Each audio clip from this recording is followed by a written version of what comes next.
아는 기자, 아자 외교안보 국제부 이다희 기자 나와 있습니다. 자, 이 기자, 지난 주말 이틀 동안 이 러시아에서 무슨 일이 있었던 겁니까?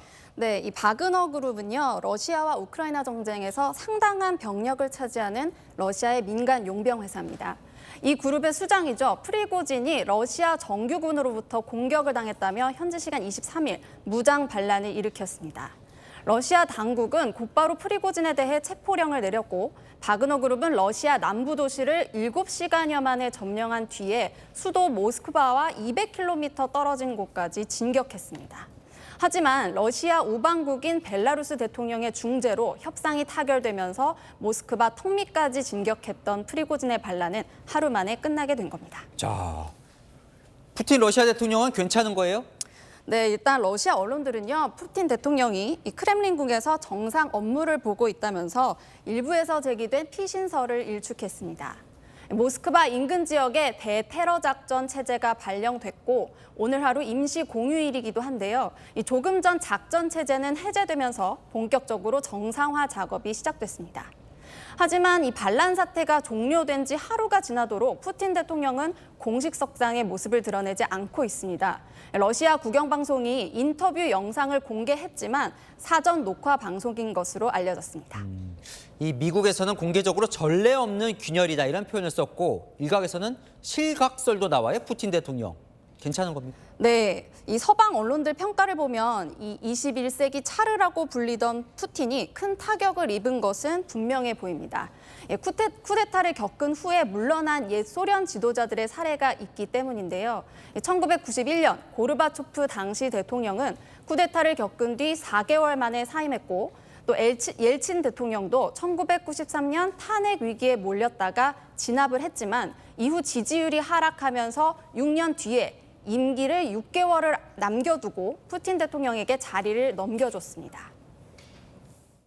푸틴 정권의 침몰 가능성도 높아지 불확실성이 제고된 거고 지금부터 몇 달 또는 심지어 한 달이 푸틴의 미래를 가늠할 수 있는 이제 시기다.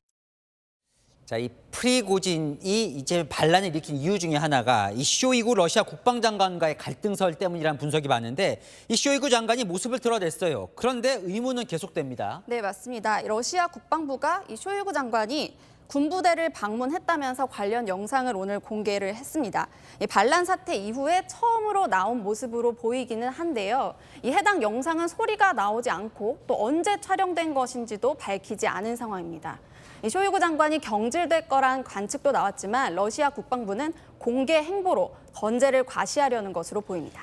지금 이 부분이 가장 관심인데 프리고진이 사라졌습니다. 그리고는 지금 벨라루스로 망명했다는데 이 벨라루스는 러시아의 최우방국이에요. 왜 망명을 했다면 거기로 갔을까요? 네, 일단 벨라루스 망명 조건으로 신변 안전 보장에 대한 합의가 있었기 때문인데요. 사실 현재 어디에 있는지는 확인되지 않습니다. 외신들도 프리고진이 결코 안전하지 못할 것이라는 전망을 내놓고 있는데요.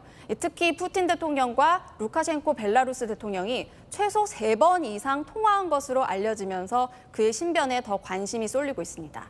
사실 반역자를 용서하지 않는 푸틴 성향에 따라 암살이 가능성도 제기됩니다.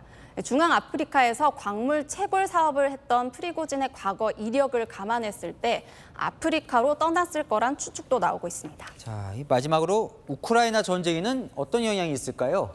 네, 일단 당장 정세가 바뀌지는 않더라도 우크라이나에게 유리하게 작용할 것으로 보입니다. 앞서 리포트에서 보셨듯이 블링컨 미국 국무장관도 러시아의 균열이 발생했다면서 우크라이나에게 온 기회라고 진단했는데요.